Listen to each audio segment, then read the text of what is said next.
The actual promises, the actual targets that they have brought to this summit lead us to an extremely dangerous world. They lead us to warming of 3 to 4 degrees Celsius, which is beyond catastrophic.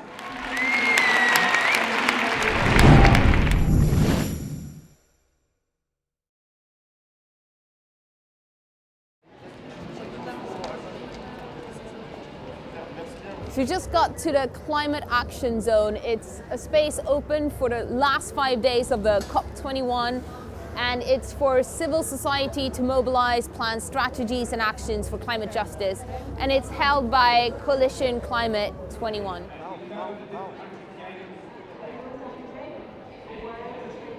So COP21 is coming to an end soon. Supposedly tomorrow they will have reached an agreement. How do you feel about what's gone on these past 2 weeks? Paris for us is just a step. So there are the mobilizations that we organized, the one on the 29th and the one that's going to happen, the ones that are going to happen on Saturday. But there is also this massive international movement organizing itself. And this is why those spaces are so important, for people to meet, for people to organize, for people to train, for people to share skills, and it's exactly what's happening. So I think it's really giving us a perspective on next year and beyond that. So what's going to happen on December 12th at the end of the COP21? What are you guys planning? What we think is that in the official summit they're going to cross some red lines that will make this planet impossible to live on. So basically what I want to do is do a very symbolic and strong disobedient action and draw those red lines and say that if they want to cross them, they will find us behind them. And then a gathering at the foot of La Tour Eiffel, at the Champ de Mars. It's going to be disobedient as well because the state didn't authorize any mobilization on the streets. We said from the very beginning that we wanted to have the last word, and this is where we're going to have the last word. The actual promises, the actual targets that they have brought to this summit lead us to an extremely dangerous world. They don't lead us to 1.5 or 2 degrees Celsius. They lead us to warming of 3 to 4 degrees Celsius, which is beyond catastrophic. Here in the parallel spaces, it's been quite interesting because you have people from all over the world who've come to Paris because of the climate talks, environmental NGOs, climate justice activists, labor unions, people like Jeremy Corbyn, and they've seized the opportunity of all being gathered here to get into talks with each other and try to come up with a more unified global green movement.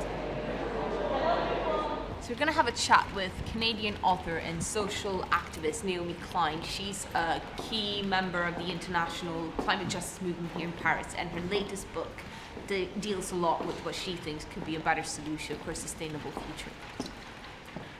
In your latest book, you suggest that the culmination of crisis that we're seeing right now could actually be something positive, an opportunity to turn humanity into a more sustainable path.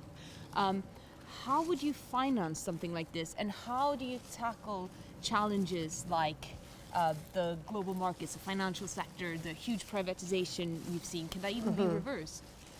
Well, it can be reversed, and we've seen this in Germany, where you have the largest economy in Europe moving very rapidly in a period of 6-7 years, getting to 30% of their electricity grid powered by renewables, much more so during the summer. The fossil fuel companies know eventually their business model is going to go extinct, but they're fighting for every last profitable quarter. They're just playing for time, they're just delaying. Whether we can pay for it, I mean, absolutely, the money is there. I mean, we live in this time of unprecedented private wealth and relentless public austerity. Do you think that it's necessary to change the capitalist system, or can we fix the capitalist system by, for example, putting in more ethics and morals into it?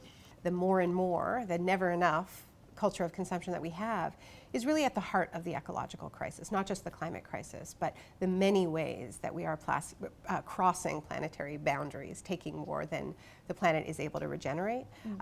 That's a pretty big conflict. So I'm not sure exactly what that next system should be called, but I think it probably shouldn't be called capitalism.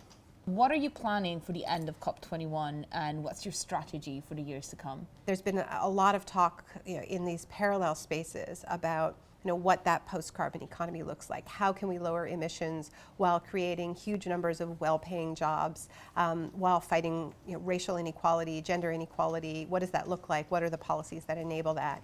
And that's the real work ahead.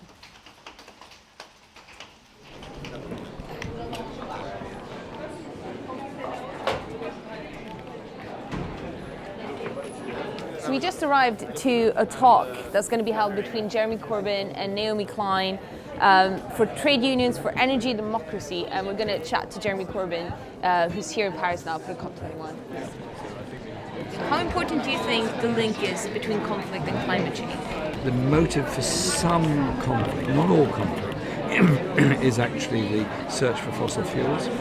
If you look at the issues of the treatment of indigenous people in different parts of the world where there's oil or coal being discovered and the way that they're treated, and look at some, not all, of the conflicts across the Middle East. So I'm just saying there has to be a much more sustainable energy process that we develop in this world.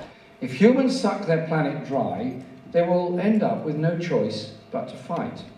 And above all, it will be a war that people will suffer if climate change is not addressed with ambition and imagination. These issues have to be addressed. They're not solved by barbed wire fences around the richest countries and the richest continents of the world. They're solved by addressing the issues that caused the refugee flow in the first place. Don't blame the victims.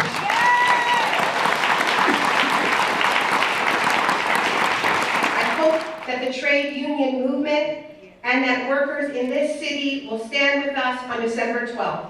Because the right to assemble, the right to dissent is central to all of our movements and all of our victories, past and future. By taking to the streets, we will be clearly and unequivocally rejecting the Hollande government's draconian and opportunistic bans on marches, protests, and demonstrations.